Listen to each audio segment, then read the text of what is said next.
Hello everyone, जय हिंद दोस्तों। आपका स्वागत है महेंद्रास के ऑफिशियल यूट्यूब चैनल पर। बिल्कुल न्यू ईयर स्टार्ट हो चुका है। आप सभी को wish you a very happy new year. ठीक है, आप सभी को बिल्कुल जैसा आप सभी को पता है एसटी डिस्कशन हमारा एवरी मंडे होता है। तो डियर बिल्कुल मंडे में हम लोग आ चुके हैं और न्यू ईयर स्टार्ट हुआ है। तो हमारा ST01 यानी पहली एसटी है ऑफलाइन जो आपकी ब्रांच में होती है। ब्रांच में एसटी देते रहे, रिजोल्यूशन ले लें कि अब एक भी एसटी मिस नहीं करेंगे। जो लोग दे रहे हैं पहले से बहुत अच्छी बात है, जो नहीं दे रहे हैं वो एसटी देना शुरू करें। एसटी बहुत ही इंपॉर्टेंट है डियर। एसटी आपकी वीकनेस, आपकी प्रॉब्लम्स को बताती है, आपको ये बताती है कि आप कितने पानी में हो। और जब आपको ये पता चलता है कि आपकी वीकनेस क्या है, आप उन पर काम करना शुरू करते हैं। तो एसटी देना और उसका एनालिसिस करना इट्स अ वेरी मस्ट, बहुत इंपॉर्टेंट है। ठीक है, तो चलिए आप सभी को again and again wish a very happy new year. आपका ये बहुत अच्छा हो, सिलेक्शन ईयर बने आपके लिए, बहुत सारी सुख समृद्धि लेकर आए। ठीक है, तो चलिए हम शुरू करते हैं अपना डिस्कशन। मंडे हो चुका है, 11 AM हो गया है मॉर्निंग का। तो चलिए शुरू करते हैं अपनी ST01 में जनरल अवेयरनेस के पार्ट का डिस्कशन शुरू करते हैं। चलते हैं अपने फर्स्ट क्वेश्चन की तरफ जो कि 76 नंबर क्वेश्चन से शुरू होता है। तो फर्स्ट क्वेश्चन आ रहा है, national pension system day observed on which date. राष्ट्रीय पेंशन प्रणाली दिवस किस तारीख को मनाया गया? 1 अक्टूबर, 2 अक्टूबर, 3 अक्टूबर, 4 अक्टूबर या 5 अक्टूबर? तो इसका आंसर आपने अपनी एसटी में क्या किया था आपको बताना है ना।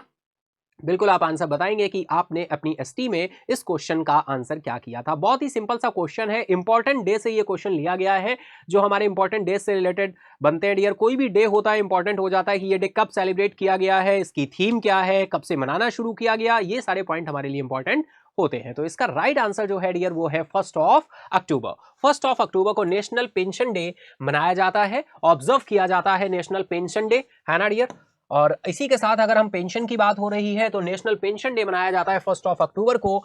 PFRDA का भाई फुल फॉर्म बताओ। अगर पेंशन की बात हो रही है, PFRDA की बात ना हो तो फिर काम कैसे चलेगा? क्योंकि पेंशन फंड्स को रेगुलेट करने का काम कौन करता है? PFRDA करता है। ये रेगुलेटिंग बॉडी है, पेंशन फंड्स को रेगुलेट करने का काम करता है। पेंशन फंड्स को रेगुलेट करने का काम करता है PFRDA। PFRDA that is pension fund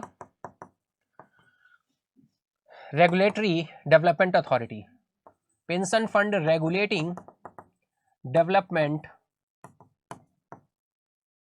authority. Pension fund regulating development authority. तो ऑप्शन फर्स्ट आपका क्या हो जाएगा? राइट हो जाएगा। ठीक है, चलिए देख लेते हैं एक्सप्लेनेशन में क्या दिया हुआ है भाई। तो एक्सप्लेनेशन दैट इज आपका दिया है, the pension the national pension system दिवस NPS दिवस which is celebrated on 1 October was established PFRDA। अब देखो भाई कितना अच्छा एस्टैब्लिश भी इसको किसने किया है? PFRDA के द्वारा ही ये डे एस्टैब्लिश किया गया था। PFRDA के द्वारा ही ये डे एस्टैब्लिश किया गया। ये भी पॉइंट आपको ध्यान रखना है। Last year as a part of program to encourage pension and retirement planning for worry free आजाद रिटायरिंग। ठीक है, तो इस तरह से इसको लास्ट ईयर से शुरू किया गया, लास्ट ईयर से ये डे मनाना शुरू किया गया है। बहुत इंपॉर्टेंट है, आपकी एसटी में आया, आपके एग्जाम में भी ये क्वेश्चन बनाएगा। तो चलिए चलते हैं इसी के साथ ही नेक्स्ट क्वेश्चन की तरफ। नेक्स्ट क्वेश्चन आ रहा है भाई, how much was dividend cheque presented by LIC to finance minister Nirmala Sitharaman. LIC द्वारा वित्त मंत्री निर्मला सीतारमन को कितने रुपए का लाभांश चेक प्रस्तुत किया गया है? तो फटाफट आंसर करेंगे। ऑप्शंस आपके दिए हुए डियर। 1.83 करोड़ है ना, 1.83 करोड़ है या 183.09 करोड़ है या 18,310.09 करोड़ है या 83.109 करोड़ है या 183.019 करोड़ है। डियर बहुत ही कंफ्यूजिंग ऑप्शन है, आप देख पा रहे हैं। आपने क्या किया था आंसर एसटी में अपनी, वही आंसर आपको बताना है जो आपने अपनी एसटी में किया है। ठीक है, और कोई अदर ऑप्शन आपको नहीं बताना है, जो एसटी में किया है वही आंसर बताना है। ठीक है, तो चलिए डियर चलते हैं आंसर की तरफ। राइट आंसर हो जाएगा option third, 18,310.09 crore. Option third आपका यहां पर क्या हो जाएगा? राइट हो जाएगा। ठीक है, चलिए एक्सप्लेनेशन में देख लेते हैं क्या पॉइंट्स हैं भाई। LIC ने प्रेजेंट किया है डिविडेंड चेक। LIC ने प्रेजेंट किया है, लाइफ इंश्योरेंस कॉर्पोरेशन ने प्रेजेंट किया है डिविडेंड चेक जो कि है 1831 करोड़ का। 1831 करोड़ का आपको अमाउंट बिल्कुल ध्यान रखना है, वही देखो पूछा गया है। To finance minister life insurance corporation of India on September 14 present a dividend okay. यहां पर देखिए, बहुत ही ध्यान से देखिएगा डियर, यहां पर देखिए गलत आंसर ये जो है टिक हुआ है ना। यहां पर 1831 करोड़ है, 1831 करोड़ है। तो बिल्कुल ध्यान रखिएगा, यहां पर राइट ऑप्शन जो है वो है आपका ऑप्शन फिफ्थ राइट ऑप्शन है। ऑप्शन फिफ्थ राइट ऑप्शन है, ध्यान रखिएगा, है ना। Option 5 is a right now. Option 5, option 5 जो कि है 1831.09 करोड़, ठीक है, इज राइट। ठीक है, ध्यान रखिएगा, बाय डिफॉल्ट हुआ है ना। तो आप समझ सकते हैं कितने क्लोज ऑप्शंस हैं, लेकिन आपको ये गलती नहीं करनी है। डिस्कशन के टाइम हम आपको बता रहे हैं ये रॉन्ग है, ये रॉन्ग है, ये रॉन्ग है, ये ऑप्शन आपका राइट है, ये ऑप्शन आपका राइट है। ठीक है, चलो चलिए नेक्स्ट चलते हैं। नेक्स्ट क्वेश्चन आ रहा है, who has been appointed as a chairman of Mastercard India. भाई मास्टर कार्ड इंडिया में एज अ चेयरमैन किसे अपॉइंट किया गया है, मास्टर कार्ड इंडिया के अध्यक्ष के रूप में किसे नियुक्त किया गया है? राजेश कुमार, रजनीश कुमार, पवन मित्तल, दर्पण अग्रवाल या फिर नन ऑफ दीज, है ना। तो फटाफट से आप आंसर बताएंगे, क्या आंसर किया था आपने अपनी एसटी में, आपको आंसर करना है ना। तो चलो हम लोग चलेंगे आंसर की तरफ, देखेंगे राइट आंसर क्या होने वाला है ना। बिल्कुल, चलिए तो right answer dear Mastercard का है, मास्टर कार्ड में इंडिया के अध्यक्ष के रूप में किसे अपॉइंट किया गया? रजनीश कुमार जी को अपॉइंट किया गया है। ऑप्शन सेकंड आपका क्या हो जाएगा? राइट हो जाएगा। ठीक है, ऑप्शन सेकंड आपका राइट हो जाएगा। चलो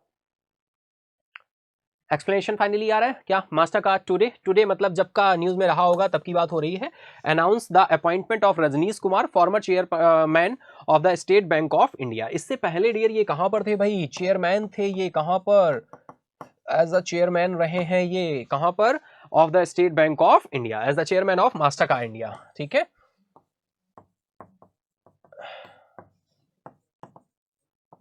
ठीक है, चलो चलते हैं नेक्स्ट क्वेश्चन की तरफ। नेक्स्ट क्वेश्चन आ रहा है भाई, when world animal day is celebrated every year. हर वर्ष विश्व पशु दिवस कब मनाया जाता है? बिल्कुल, डे एक और आपका निकल कर आ रहा है, यहां पर पूछा गया है। तो चलिए हम लोग चलते हैं, आंसर करिए फटाफट, क्या आंसर किया था आपने? When world animal day is celebrated every year, हर वर्ष विश्व पशु दिवस कब मनाया जाता है?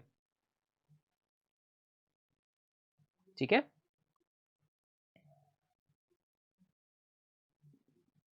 तो आप लोग आंसर करेंगे डियर। चलते हैं आंसर की तरफ। राइट आंसर आपका 4 अक्टूबर है, 4 अक्टूबर आपका राइट हो जाएगा।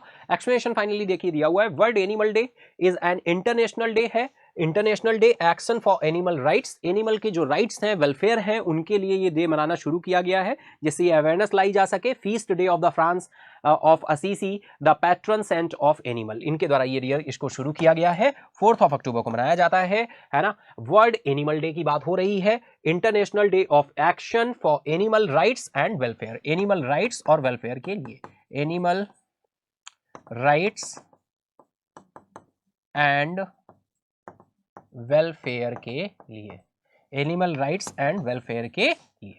ठीक है, चलो नेक्स्ट चलते हैं। नेक्स्ट क्वेश्चन आ रहा है dear, what is the estimated cost of extending the Ujjwala Yojana under its latest phase. Ujjwala Yojana को उसके नवीनतम चरण के तहत विस्तारित करने की अनुमानित लागत क्या है भाई? उज्ज्वला योजना को विस्तारित करने की अनुमानित लागत क्या रखी गई है? 7.5 करोड़, 1650 करोड़, 1650 करोड़, या फिर 103.5 करोड़, या फिर 14.2 करोड़, या फिर 750 करोड़। ठीक है, ऑप्शंस आपके सारे अवेलेबल हैं। बताएं क्या आंसर किया था आपने अपनी एसटी में, जब आपने एसटी ये दी थी तो इसका आंसर आपने क्या किया था? तो हम लोग चलेंगे आंसर की तरफ, देखते हैं क्या आंसर होने वाला है यहाँ पर। तो ये राइट आंसर जो है वो 1650 करोड़ है। ऑप्शन सेकंड आपका क्या हो जाएगा? राइट हो जाएगा, है ना। डायरेक्टली अमाउंट ध्यान रखना है, अकॉर्डिंग टू द ठाकुर भाई कौन आपके? अनुराग सिंह ठाकुर जी के द्वारा, ब्रॉडकास्टिंग मिनिस्ट्री है ना इनके पास, अनुराग सिंह ठाकुर जी के द्वारा, यूनियन मिनिस्टर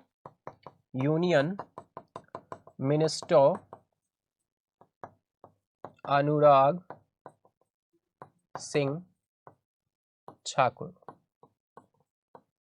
जी के द्वारा ये अनाउंस किया गया है ना। Scheme estimated cost 1650 crore. ठीक है, 1650 करोड़ अंडर उज्ज्वला योजना। और उज्ज्वला योजना आप जानते हैं एलपीजी कनेक्शंस फ्री में, है ना।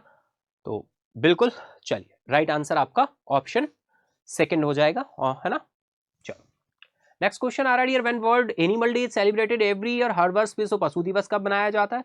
जस्ट अभी डिस्कस किया हम लोगों ने आपके साथ, है ना। तो बताएं आंसर क्या होने वाला है। बिल्कुल ये रिपीट हुआ है आपकी एसटी में, तो राइट आंसर वही आपका 4 अक्टूबर हो जाएगा। ठीक है, world animal day international animal rights and welfare के लिए मनाया जाता है 4 अक्टूबर। Next is monthly financial assistance scheme launch by DMK government has been announced. DMK सरकार द्वारा शुरू की गई मासिक वित्तीय सहायता योजना की घोषणा की गई है?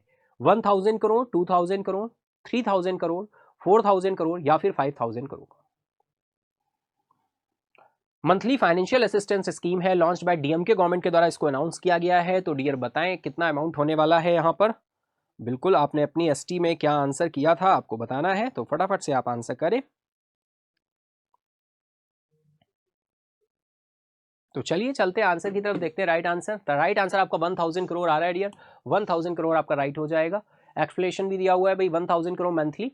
The DMK government has launched a 1000 monthly financial assistance scheme for women in Tamil Nadu. The scheme announced on the birth anniversary of Dravidian icon, former Chief Minister Tamil Nadu, C.N. Annadurai, aims to provide basic income 1.06 women in the state. यहां से basic income जो है वो बढ़ेगी कितनी women's की? 1.06 crore women's को यहां पर इससे लाभ पहुंचेगा। यानी बेनिफिशियरी कितने हैं यहां पर, कितनी वुमेन्स को लाभ पहुंचेगा? 1.6 करोड़ वुमेन्स को, महिलाओं को यहां पर इससे बेनिफिट होगा। ठीक है, कितना? 1000 रुपए की बात की गई है। सरकार द्वारा शुरू की गई मासिक वित्तीय सहायता की योजना की घोषणा की है, तो कितने रुपए की? 1000। ठीक है, 1000 ध्यान रखना है आपको, 1000। डन। चल next is, when is international equal pay day celebrated? एक और डे हमारे लिए निकल कर आ रहा है भाई, इंटरनेशनल इक्वल पे डे पूछा गया है। अंतरराष्ट्रीय समान वेतन दिवस कब मनाया जाता है? 15 सितंबर, 16 सितंबर, 17 सितंबर या फिर 18 सितंबर या नॉन ऑफ दीस? तो आंसर करेंगे आप सभी, बताएंगे क्या आंसर किया था आपने अपनी एसटी में इस क्वेश्चन का। तो अगर चले आंसर की तरफ डियर, तो राइट आंसर इसका जो निकल कर आएगा वो आएगा 18 सितंबर। 18 सितंबर को ये डे मनाया जाता है, सेलिब्रेट होता है। एक्सप्लेनेशन फाइनली दिया हुआ है, देख लेते हैं। इंटरनेशनल इक्वल पे डे, भाई यहां पर पे डे की बात हो रही है, मेल एंड फीमेल है ना, मेंस एंड वुमेन्स में जो डिफरेंस होता है उसके लिए ये डे मनाया जाता है, जिससे इसके इक्वल होने पर इसको ध्यान दिया जा सके। तो 18 सितंबर को represent the long standing effort towards the achievement of equal pay for work equal value. Equal pay for work of equal value, equal pay for work of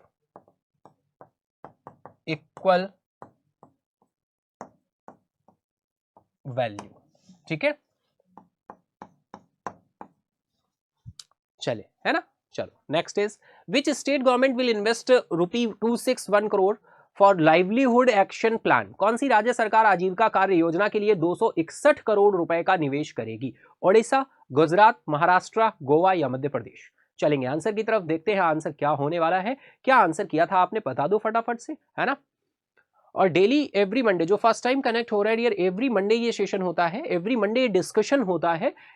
general awareness का पार्ट का जो डिस्कशन है वो 11 AM से आपका live होता है और सेशन शुरू होता है। और इसके अलावा हम अदर बात करें क्वांट्स की, रीजनिंग की, इंग्लिश की, तो अदर भी डिस्कशन आपके रहते हैं। ठीक है, उनकी टाइमिंग इससे पहले रहती है 9 बजे से, में भी ये देखना होगा थोड़ा सा, है ना। मैथ्स क्वांट्स का भी होता है, इंग्लिश का भी होता है, रीजनिंग का भी, हर पार्ट का अलग अलग आपका डिस्कशन रहता है। एंड जनरल अवेयरनेस का डिस्कशन आपका 11 AM से होता है।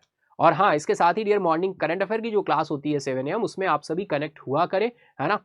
डेली करंट अफेयर्स के नोट्स बनाना शुरू कर दे, न्यू ईयर अब तो शुरू हो चुका है। यही रेजोल्यूशन ले कि आप डेली जो है क्या करेंगे, करंट अफेयर्स के नोट्स क्रिएट करेंगे, सेशन में ऐड होंगे और लाइव कनेक्ट होंगे, तो बहुत सारी चीजों को आप क्लास के साथ ही सीखते जाएंगे।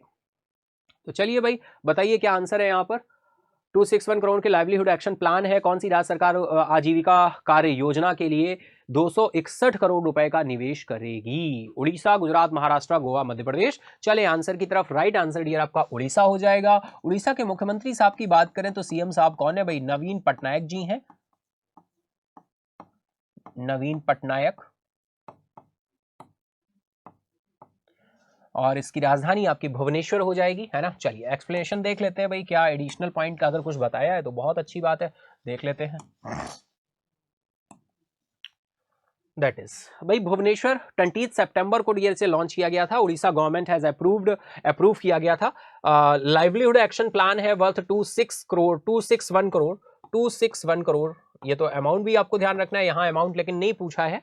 For regeneration of coastal ecosystem and enhance climate resilience among people living on the coast. ठीक है, तो बस ध्यान रखिए अमाउंट भी और स्टेट भी।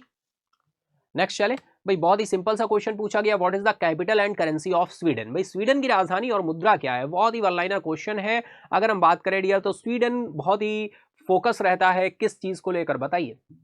अभी 10th ऑफ दिसंबर से क्या रिलेशन है, अगर मैं आपसे पूछूं 10th ऑफ दिसंबर से स्वीडन का क्या रिलेशन है, तो शायद मुझे नहीं लगता कि आप नहीं बता पाएंगे। मुझे पूरी तरीके से उम्मीद है कि आप सभी बता लेंगे।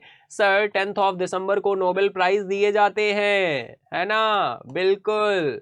और ये नोबेल प्राइज स्वीडन की राजधानी स्टॉकहोम में दिए जाते हैं। और स्टॉकहोम ही क्या है, कैपिटल है किसकी, स्वीडन की, है ना। तो जो नोबेल प्राइज दिए जाते हैं वो 10th ऑफ दिसंबर को दिए जाते हैं, स्वीडन की राजधानी स्टॉकहोम में दिए जाते हैं। लेकिन पीस का नोबेल प्राइज छोड़कर, एक्सपेक्टेड पीस के नोबेल प्राइज को छोड़कर, क्योंकि जो पीस का नोबेल प्राइज है ये नॉर्वे की राजधानी ओस्लो में दिया जाता है। आई होप आपको पता है, अगर नहीं पता है तो भाई ध्यान रखिए, नॉर्वे की राजधानी ओस्लो में पीस का नोबेल प्राइज दिया जाता है। बाकी सारे नोबेल प्राइज आपके कहां दिए जाते हैं, बाकी सारे नोबेल प्राइज आपके नॉर्वे की स्वीडन की राजधानी स्टॉकहोम में दिए जाते हैं, 10th ऑफ दिसंबर को दिए जाते हैं। जो प्राइज मिलता है कैश प्राइज, वो कितना मिलता है भाई, कैश प्राइज अब इंक्रीज हो गया है, 11 मिलियन स्वीडिश क्रोनर हो गया है। पहले ये कितना था, पहले ये 10 मिलियन स्वीडिश क्रोनर था, अब ये 11 मिलियन स्वीडिश क्रोनर हो गया है, 11 मिलियन स्वीडिश क्रोनर। ठीक है, SW के शॉर्ट में बोल देते हैं स्वीडिश क्रोना। तो क्रोना यहाँ पे क्या है, यहाँ पे क्रोना करेंसी हो गई। देखो दोनों ही पॉइंट निकल आए, है ना। तो इसी वजह से शायद ये पूछा गया है, क्योंकि अभी हाल ही में 10th ऑफ दिसंबर आपके नोबेल प्राइज रहे, तो बिल्कुल स्टॉकहोम राजधानी हो जाएगी। क्रोना आपकी, कोरोना बोल रहा हूँ, क्रोना आपकी, कोरोना निकल रहा था, रोक लिया मैंने, है ना। क्रोना आपकी यहाँ पर करेंसी हो जाएगी, बिल्कुल ध्यान रखें। नोबेल प्राइज की बात करें तो थोड़ा सा भाई आप सभी को पता है, नोबेल प्राइज 1901 में स्टार्ट किए गए थे दिए जाने।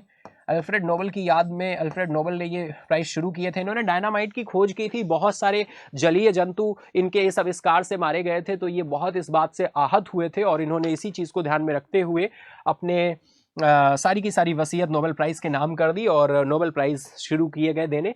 नोबेल प्राइज इनिशियल फेज में डियर 5 फील्ड्स में दिए जाते थे, फिर बाद में एक फील्ड ऐड हुई, इकोनॉमिक साइंस। 1968 में ये फील्ड ऐड की गई थी और पहला नोबेल प्राइज 1969 में दिया गया था। जो फील्ड ऐड की गई वो फील्ड थी इकोनॉमिक साइंस, इकोनॉमिक साइंस। तो प्रेजेंट टाइम जो नोबेल प्राइज दिए जाते हैं वो 6 फील्ड में दिए जाते हैं, 6 क्षेत्रों में दिए जाते हैं। कौन कौन सी फील्ड्स हैं डियर, फिजिक्स की फील्ड में दिया जाता है, फिजिक्स की फील्ड में दिया जाता है, केमिस्ट्री की फील्ड में दिया जाता है ना, मेडिसिन की फील्ड में दिया जाता है, एंड नेक्स्ट इज हम बात करें तो लिटरेचर की फील्ड में दिया जाता है। नेक्स्ट हम बात करें तो आपका फिजिक्स हो गया, केमिस्ट्री हो गया, मेडिसिन हो गया, लिटरेचर हो गया, फिर आपका आता है पीस की फील्ड में दिया जाता है, और छठा आपका इकोनॉमिक साइंस हो गया जो 1968 में ऐड किया गया था और पहली बार इसे 1969 में ये अवार्ड दिया गया। ठीक है, तो 6 क्षेत्रों में ये अवार्ड्स आपके दिए जाते हैं। ठीक है, चलो, तो राइट आंसर इज आपका ऑप्शन फर्स्ट है ना, बिल्कुल। चलिए देख लेते हैं एक्सप्लेनेशन भाई क्या दिया हुआ है।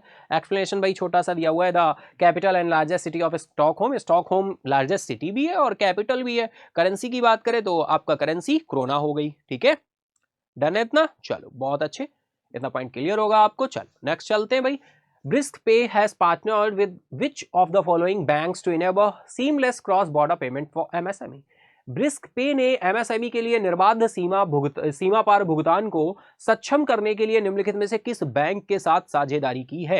एक्सिस बैंक है, पंजाब नेशनल बैंक है, स्टेट बैंक ऑफ इंडिया है, यस बैंक है, या फिर नन ऑफ दीज। तो बताएं क्या आंसर किया था आपने अपनी एसटी में, है ना, बिल्कुल एसटी में आपने क्या आंसर किया था आप बताएं, फिर हम चलते हैं आंसर की तरफ, है ना। विद इन अ सेकेंड्स, थोड़ा सा तो पॉज लेना ही चाहिए, है ना। तो बताइए,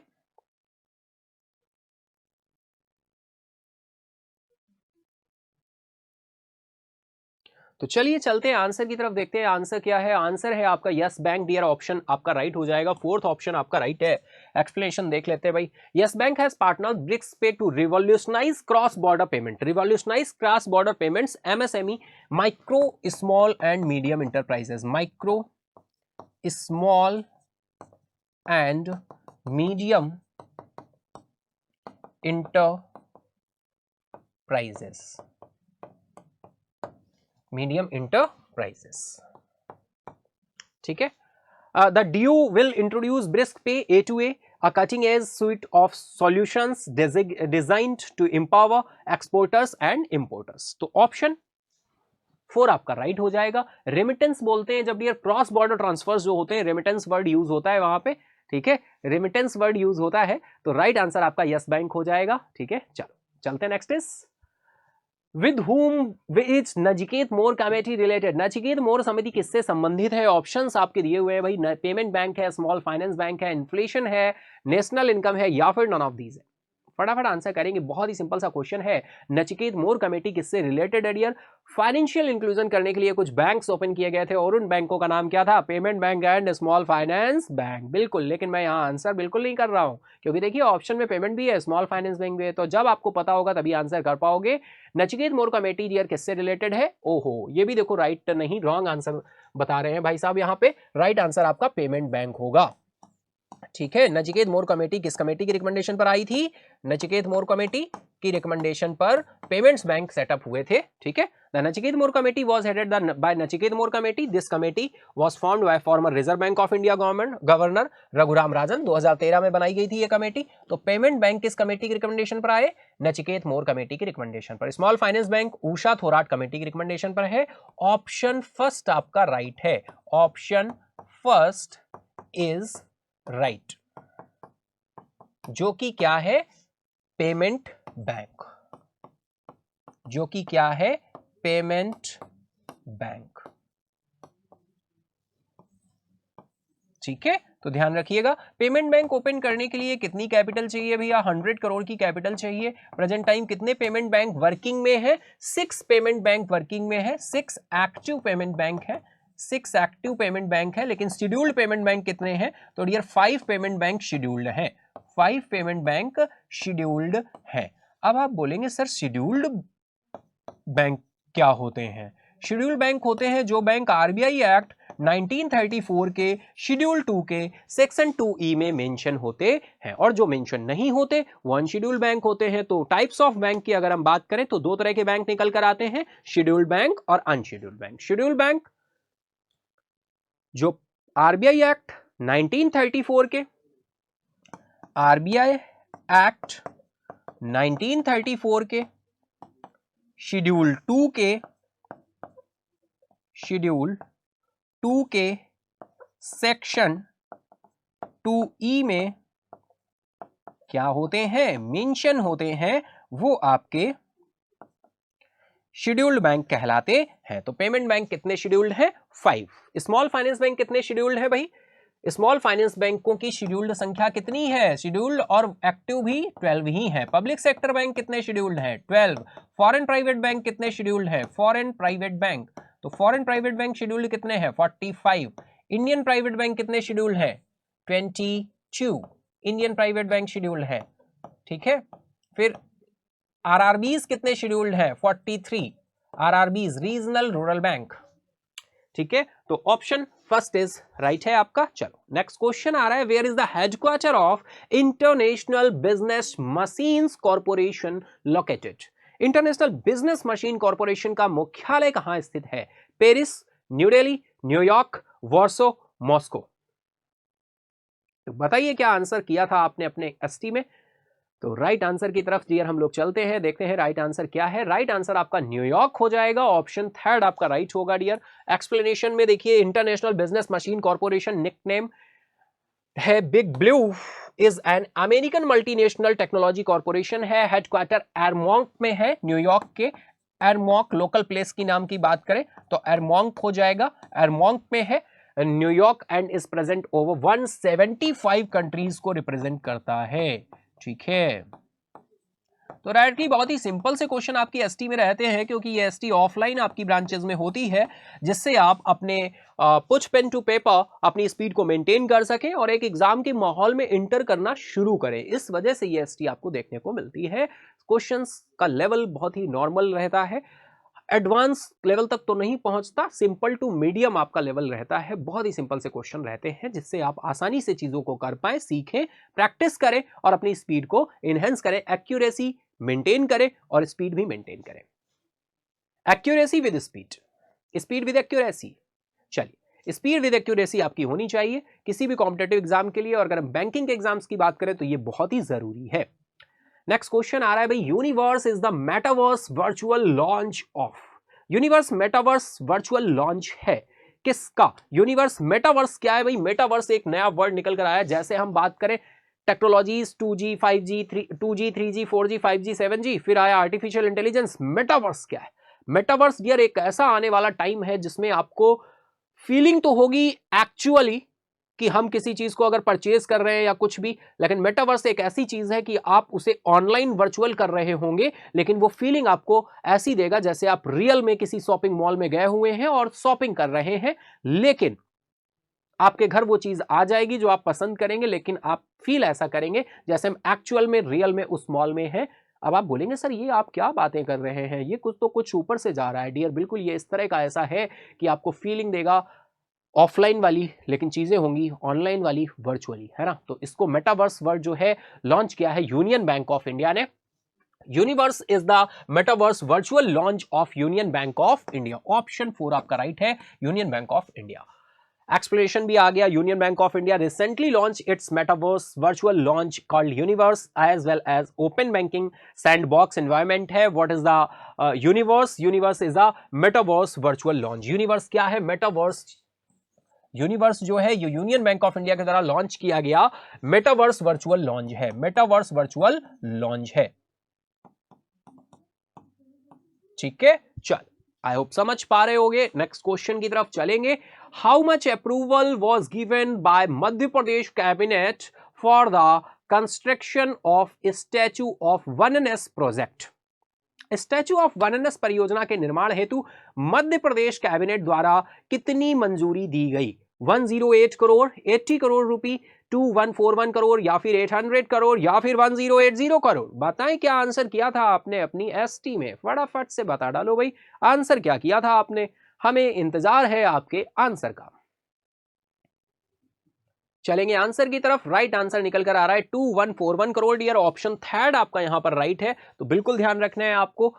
एक्सप्लेनेशन में 232141 करोड़ आ रहा है। The Madhya Pradesh cabinet has approve 2141 crore for the construction of statue of oneness. और ये स्टैच्यू किसका है भाई बताओ? A museum dedicated the Shankaracharya. Shankaracharya का स्टैच्यू है एंड इंटरनेशनल आदिवत्ति वेदांता संस्थान एट ओंकारेश्वर। लोकल प्लेस की बात करें तो ओंकारेश्वर में ये बनाया जा रहा है। और डियर इसका जो फाउंडेशन स्टोन है वो फाइनली ओंकारेश्वर जो ये किया था, ये हमारे मामू जी ने किया था। मामू आप सभी जानते हो, शिवराज सिंह चौहान जी, है ना, जो पूर्व मध्य प्रदेश के मुख्यमंत्री साहब है शिवराज सिंह चौहान, उनके द्वारा इसको क्या किया गया था? शुरू किया गया था, फाउंडेशन स्टोन रखा गया था, है ना। ओंकारेश्वर 2141 करोड़ का अमाउंट है, आपको ध्यान रखना है। मध्य प्रदेश की कैबिनेट मिशन की मंजूरी मिल गई है। स्टैच्यू ऑफ वननेस परियोजना का नाम दिया गया है इसको। आदि शंकराचार्य का ये स्टैच्यू बन रहा है ओंकारेश्वर में। चलिए नेक्स्ट क्वेश्चन पर इंटर करेंगे। भारतीय रिजर्व बैंक के अनुसार भारतीयों द्वारा सबसे पसंदीदा बैंक नोट कौन सा है भाई? Which of the most preferred banknote by Indians according to Reserve Bank of India? 500, 50, 100, 200, none of these. तो चलिए चलेंगे आंसर की तरफ। आप सभी ने क्या आंसर किया था फटाफट बताइए कमेंट बॉक्स में। आप बताएंगे कि आंसर आपने क्या किया था। चलिए आंसर की तरफ। राइट आंसर डियर 100 है। यानी देखो बहुत पसंद किया जाने वाला जो नोट है करेंसी नोट्स में वो 100 रुपए का नोट है, क्योंकि सबसे अधिक यूटिलाइजेशन, सबसे अधिक यूज इसी का होता है। सबसे कम पसंदीदा नोट कौन है? वो टाटा बाय बाय कह चुका है हमें। जो सबसे कम पसंदीदा नोट था वो डियर था 2000 रुपए का नोट, ठीक है। ये सबसे कम पसंदीदा नोटों में था, ठीक है। और इसे बिल्कुल डिपॉजिट किया जा चुका है आप सभी के द्वारा और आरबीआई ने इसे वापस ले लिया है ना। तो bank note by Indian according to the Reserve Bank of India. तो Reserve Bank of India bank note survey, एक सर्वे किया गया। Consumers finding revealed that among bank note 100 was the most preferred while 2000 was the least preferred denomination और 100 रुपए का सबसे अधिक denomination. Denomination देखो क्या होता है, एक वर्ड आ रहा है डिनोमिनेशन। डिनोमिनेशन का मतलब होता है डियर क्या? विभिन्न मूल्य वर्ग के जो नोट होते हैं, जैसे 10 रुपए का नोट, 20 का, है ना, 50 का, 50 का, 100 का, 200 का, 500 का, तो ये डिनोमिनेशंस होते हैं। विभिन्न मूल्य वर्ग के जो नोट्स होते हैं इन्हीं को हम क्या बोल देते हैं, मूल्य वर्ग, विभिन्न डिनोमिनेशन। तो ये आपका मूल्य वर्ग होता है, ठीक है, डिनोमिनेशन कहलाता है। 100 रुपए के बैक साइड में क्या है भाई, 100 रुपए के बैक साइड में रानी की वाव है। 2000 रुपए की बैक साइड में क्या है, 2000 के बैक साइड में क्या था, मार्स ऑर्बिटर मिशन। 500 नोट की बैक साइड में क्या है, 500 रुपए की बैक साइड में क्या है भाई, रेड फोर्ट। 50 रुपए की बैक साइड में हम्पी स्मारक। 10 रुपए की बैक साइड में सन टेम्पल। 20 रुपए की बैक साइड में एलोरा केव्स या अजंता केव्स। यहां पे कंफ्यूजन क्रिएट किया है मैंने, अजंता केव्स या एलोरा केव्स, फटाफट आप लोग कंसीडर करिएगा। तो ध्यान रखिएगा, कभी कभी डायरेक्टली पूछ दिया जाता है। एज अ इन्फॉर्मेशन पता भी होना चाहिए भाई कि जो नोट्स हम यूज कर रहे हैं यही नहीं पता बैक साइड में है क्या। नोट्स पर कितनी लैंग्वेज होती हैं, बहुत ही अच्छा क्वेश्चन। नोट्स पर अगर आपसे कोई पूछे कितनी लैंग्वेज है, तो डियर वो पूछ रहे हैं कि टोटल लैंग्वेज कितनी है। तो नोट पर टोटल लैंग्वेज जो होती है वो होती है 17। 15 आपकी रीजनल लैंग्वेज होती है, 15 आपकी रीजनल लैंग्वेज होती हैं, और हिंदी इंग्लिश आपकी 2+ हो जाती हैं, तो टोटल आपकी 17 लैंग्वेज हो जाती हैं। लेकिन अगर अभी कोई पूछे कि बताइए किसी भी नोट पर रीजनल लैंग्वेजेस कितनी होती हैं, तो आपको 15 बतानी है। लेकिन अगर टोटल लैंग्वेज की बात करें तो आप कितना बोलेंगे, 17। क्लियर है इतनी बात। चलते हैं नेक्स्ट क्वेश्चन की तरफ। विच of the following is the only Indian company included in time magazines top 100 world best companies 2023 list. Time magazine की शीर्ष 100 विश्व की सर्वश्रेष्ठ कंपनियों 2023 की सूची में शामिल एकमात्र भारतीय कंपनी निम्नलिखित में से कौन सी है। इन्फोसिस, विप्रो, टाटा कंसल्टेंसी सर्विस यानी टीसीएस, या फिर एचसीएल टेक्नोलॉजीज, या नॉन ऑफ दीज। क्या आंसर किया था आप बताएं। और चलते हैं हम लोग आंसर की तरफ, इसी के साथ चलेंगे, इंटर करेंगे। तो चलते हैं आंसर की तरफ। ये राइट आंसर है आपका इन्फोसिस हो जाएगा। आईटी मेजर कंपनी है ना Infosys is the only Indian company featured in the Time magazine top 100 world best companies की लिस्ट में आती है। 2023 list denominated by big tech, ठीक है। तो 100 विश्व की सर्वश्रेष्ठ कंपनियां 2023 की सूची में शामिल एकमात्र भारतीय कंपनी है जिसका नाम है इन्फोसिस।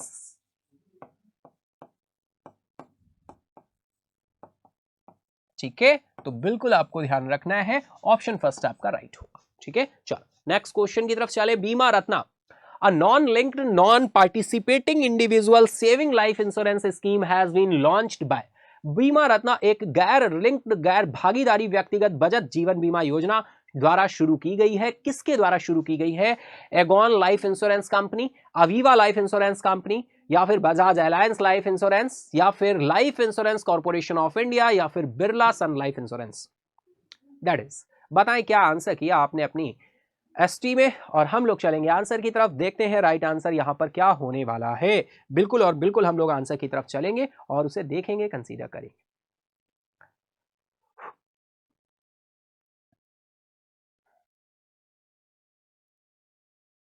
चलिए चलते हैं आंसर की तरफ डियर, देखते हैं राइट आंसर क्या है। राइट आंसर है life insurance corporation of India. Option 4 आपका राइट हो जाएगा, LIC, life insurance corporation of India. Option 4 आपका राइट हो जाएगा। एक्सप्लेनेशन दिया हुआ है, देख लेते हैं।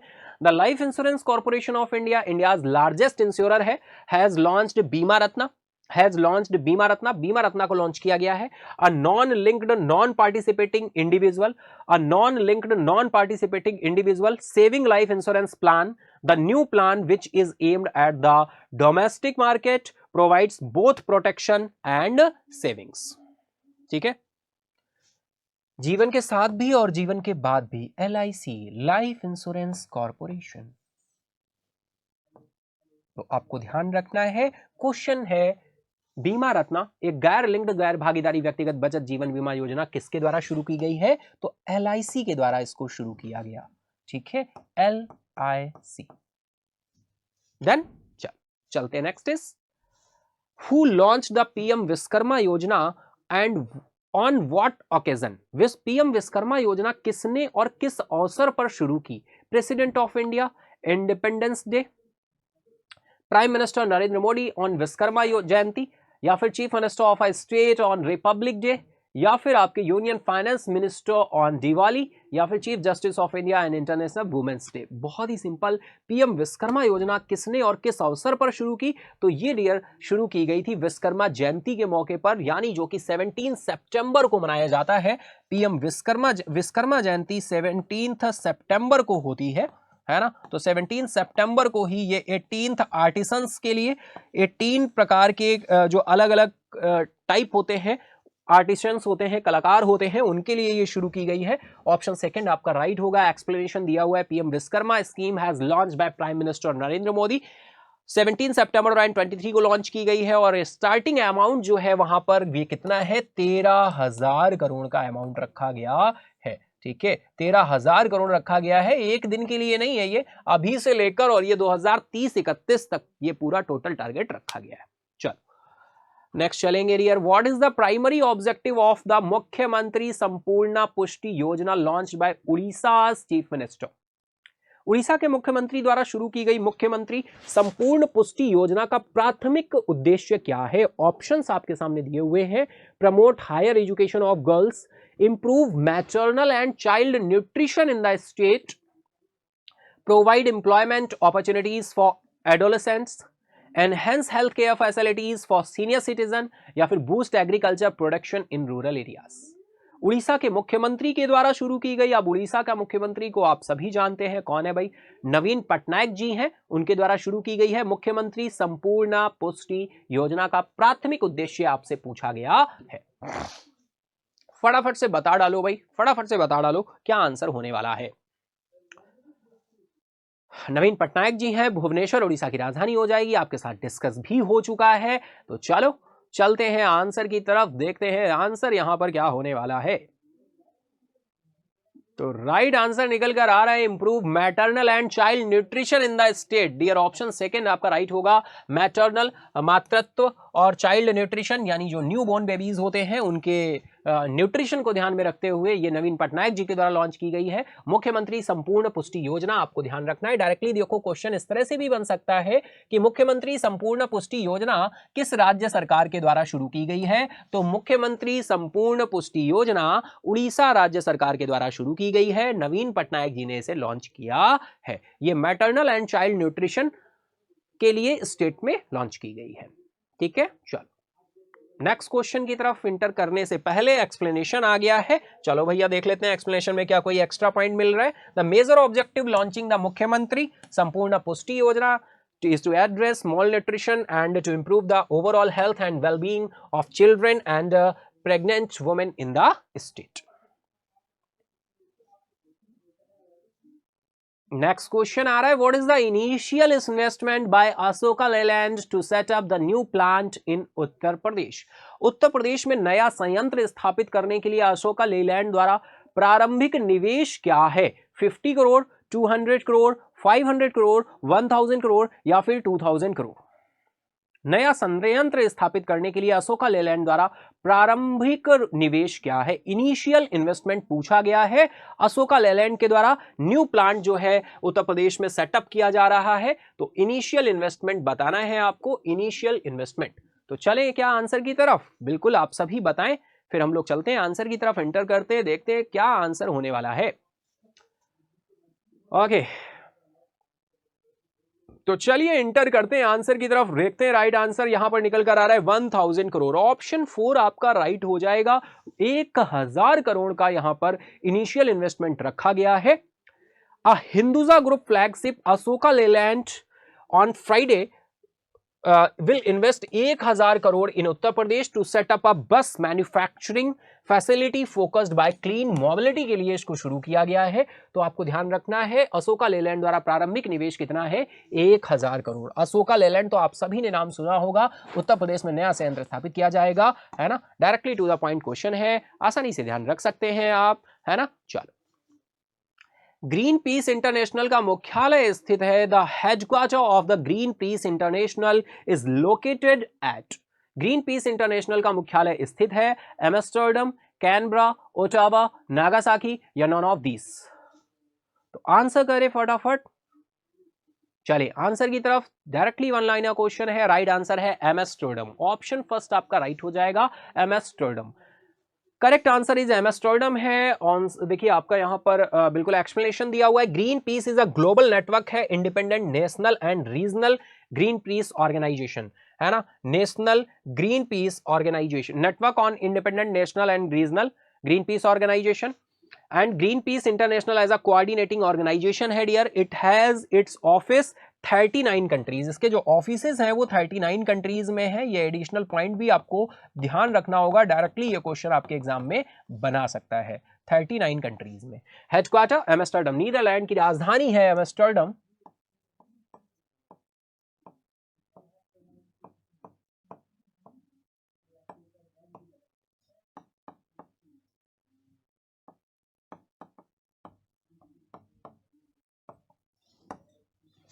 ठीक है, ऑप्शन फर्स्ट आपका राइट। चल नेक्स्ट चलते हैं। What is the one of the main goal of world ozone day 2023? भाई ओजोन डे हम सभी मनाते हैं, जिससे हमारा बहुत इंपॉर्टेंट चीज है ये ओजोन लेयर जो डिपिक्ट होती है, उससे अल्ट्रावायलेट रेज डायरेक्टली अर्थ पे आती हैं। जब अल्ट्रावायलेट रेज डायरेक्टली अर्थ पे आती हैं तो उससे क्या होता है डियर, अल्ट्रावायलेट रेज के डायरेक्टली अर्थ पर आने से, अल्ट्रावायलेट रेज के डायरेक्टली अर्थ पर आने से क्या होता है, हमारे ग्लेशियर्स मेल्ट होते हैं। जब ग्लेशियर्स मेल्ट होते हैं तो सी लेवल बढ़ता है, सी लेवल बढ़ता है तो क्लाइमेट चेंज होता है। टाइम पर ना बारिश होती है, ना टाइम पर ठंड होती है, ना टाइम पर गर्मी होती है। ये सारी चीजें, यही क्लाइमेट चेंज कहलाता है। इस क्लाइमेट चेंज से इफेक्ट क्या होता है, हमारी एग्रीकल्चर, हमारा सब ओवरऑल हेल्थ इफेक्ट होती है। ओवरऑल अर्थ का जो हेल्थ है वो इफेक्ट करता है ना। यानी हम बात करें तो सब कुछ इफेक्टेड होता है यहां पर। इस वजह से क्लाइमेट चेंज होगा तो एग्रीकल्चर भी सर्वाइव नहीं कर पाता, हमारे जीवन शैली इंसानों पर भी इफेक्ट होता है। सी लेवल के बढ़ने से बहुत सारे जो कोस्टल एरियाज हैं उनके भी डूबने का खतरा होता है। जैसे मुंबई सिटी के लिए बोला गया 2050 तक ये जलमग्न हो जाएगी। तो बहुत सारे ऐसे टारगेट्स हैं जो हमें COP28 की मीटिंग्स की अगर हम बात करें, अभी हाल ही में दुबई में देखने को मिली। मोदी जी गए हुए थे 2 दिन की यात्रा पर, आप सभी को पता है 30 और 1 दिसंबर को, 30 नवंबर और 1 दिसंबर 2 दिन की यात्रा पर थे दुबई में। ये ऑर्गेनाइज की गई COP28 की मीटिंग। तो ओजोन दिवस का जो थीम है वो नहीं पूछा गया, यहाँ पे फोकस मेन गोल पूछा गया है। तो मेन गोल क्या है, ऑप्शन आपके सामने दिए, आप आसानी से आंसर कर सकते हो। Promoting the use of fossil fuels, advocating for increased green house gas emissions, raising awareness about climate change only, highlighting the importance of protecting the ozone layer, celebrating achievement in space exploration. चलिए चलते हैं answer की तरफ। Right answer dear option 4 यहां पर निकल कर आ रहा है, highlighting the importance of protecting the ozone layers. Option 4 आपका यहां पर है। लेकिन आपको थीम देखो ध्यान रखनी है, गोल भले ही आप इसको स्किप कर दो, ना ध्यान रखो, है ना, लेकिन देखो सबसे इंपॉर्टेंट है ओजोन डे जो मनाया जाता है, किस दिन मनाया जाता है आप लोग कमेंट बॉक्स में बताइए। थीम रही है जो इस बार की वो रही है मॉन्ट्रियल प्रोटोकॉल। मॉन्ट्रियल प्रोटोकॉल ध्यान रखो, Montreal protocol fixing the ozone layer and reducing climate change, जिससे हम रिड्यूस कर सके, क्लाइमेट चेंज को रिड्यूस कर सके। Montreal protocol fixing the ozone layer and reducing climate change. ठीक है, ऑप्शन 4 आपका यहां पर राइट निकल कर आया है। थीम आपको जरूर ध्यान रखना है भैया। ठीक है, चलो इतना क्लियर होगा। चलो चलते हैं नेक्स्ट क्वेश्चन की तरफ। नेक्स्ट क्वेश्चन निकल कर आ रहा है, unit of electric power is, विद्युत शक्ति की इकाई क्या है? रेडियंस है, वॉट है, जूल है, सेकेंड्स है, या फिर नॉन ऑफ दीज है? बहुत ही सिंपल सा क्वेश्चन है, राइट आंसर हो जाएगा वॉट। आप सभी जानते हैं वॉट वाला वॉट नहीं है ना, वॉट, WATS, वॉट्स। विद्युत शक्ति की इकाई क्या है? वॉट है। ठीक है, explanation, the unit of electric power is what. Science से इतना तो परिचित होंगे ही आप कि आप आंसर कर सके। चलो चलते हैं आज के लास्ट क्वेश्चन की तरफ, यानी जो हमारा डिस्कशन है। टोटल 100 क्वेश्चन आपके रहते हैं। Who has been appointed as the brand ambassador of Mobil lubricants in India? Bharat में मोबिल लुब्रिकेंट्स का ब्रांड एम्बेसडर किसे नियुक्त किया गया है? आमिर खान जी है, सलमान खान है, शाहरुख खान है, ऋतिक रोशन है, या फिर अमिताभ बच्चन है? As a one liner question है, ब्रांड एम्बेसडर है, टू द पॉइंट क्वेश्चन इस तरह के आपके एग्जाम में रहते हैं। तो बताएं क्या आंसर किया था आपने अपनी ST में। हम लोग चलेंगे आंसर की तरफ। तो राइट आंसर निकल कर आ रहा है ऋतिक रोशन। ऋतिक रोशन आपके ब्रांड एम्बेसडर नियुक्त किए गए हैं, मोबिल लुब्रिकेंट्स का ब्रांड एम्बेसडर बनाया गया है। ऑप्शन 4 आपका राइट रहेगा। आपको ध्यान रखना है, directly to the point appointment हो, ब्रांड एम्बेसडर्स हो, ये हमारे क्वेश्चन बनते हैं। एक्सप्लेनेशन में आ रहा है, Mobil TM a global leader in lubricants technology innovation announced Bollywood superstar Hrithik Roshan as its new brand ambassador. New brand ambassador हैं मोबिल लुब्रिकेंट्स के, मोबिल लुब्रिकेंट्स डियर, ये इस वजह से इतना मैं एम्फेसाइज करता हूं जिससे आप आसानी से ध्यान रख सकें। जब क्वेश्चन आपके आंखों के सामने आए तो आपके दिमाग में, आपके अनकॉन्शियस माइंड में मेरी वॉइस क्या करे, आवाज दे कि ऋतिक रोशन लगाओ। मोबिल लुब्रिकेंट्स का ब्रांड एम्बेसडर ऋतिक रोशन को अपॉइंट किया गया है। ठीक है, आप सभी एंजॉय कर रहे होंगे। तो ये हमारे 100 क्वेश्चंस का सिलसिला था, आप सभी ने बहुत अच्छे से एंजॉय किया होगा। यानी 25 क्वेश्चन थे, 76 टू 100 क्वेश्चन हमने आपके साथ डिस्कस किए। जो आपकी ब्रांच की ऑफलाइन एसटी यानी ईयर 2024 की पहली एसटी थी, जिसमें जनरल अवेयरनेस के पार्ट को हमने डिस्कस किया है। आप सभी ने बहुत अच्छे से एंजॉय किया होगा। आई होप अगर एंजॉय किया है तो फटाफट लाइक करो, है ना, अपने दोस्तों के साथ, फ्रेंड के साथ भी शेयर करो। और अगर एसटी नहीं दे रहे हो तो देना शुरू कर दो। न्यू ईयर शुरू हो चुका है तो रिजोल्यूशन ले लो बहुत सारे और फाइनली उन पर काम करना शुरू करो। आज के लिए इतना ही, मिलते हैं हम लोग next days. Thank you everyone, goodbye, take care, have a nice day, जय।